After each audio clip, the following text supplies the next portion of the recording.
Many years ago in the cave at the bottom of the Wawel Hill, there lived a terrible dragon that spit fire, which allowed him to live as he wanted and be totally free in the city.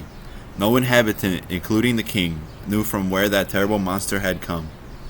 Every week, the dragon demanded a certain number of cattle of the inhabitants of the city. If the inhabitants did not meet the demands of the dragon, they were punished by losing an equivalent number of human heads. Many brave knights tried to kill this terrible monster that haunted the lives of the people, but whenever they got any closer to the dragon, he would become angry and spit fire and killing them. Many people claimed that there was no weapon and no way to defeat the dragon. Time passed and the dragon felt more and more comfortable in the city. He was able to do what he wanted. Seeing this, the king offered a reward for anyone who could kill the monster.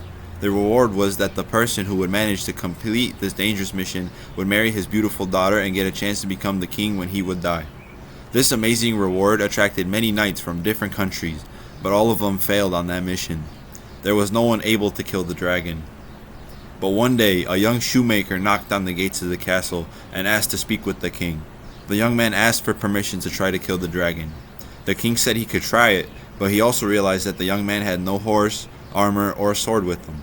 The only tools that he had were a needle, a thread, and an exceptional mind.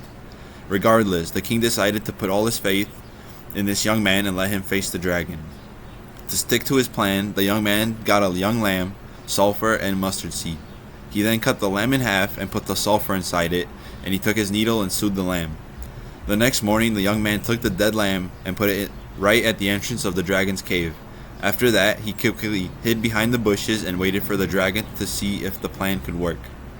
The dragon finally woke up and left his cave, and when he went out and saw the lamb at the entrance of his cave, he did not hesitate a second and decided to eat it all. After a while, the dragon began to feel that his stomach was burning due to the sulfur the young man put inside the lamb. The dragon ran into the Vistula River and began drinking hundreds of liters of water, and he kept drinking and drinking until his stomach could not stand it anymore and exploded. The plan worked perfectly. The threat for the city was removed and the young man earned the reward. He married the beautiful daughter of the king and they lived happily ever after.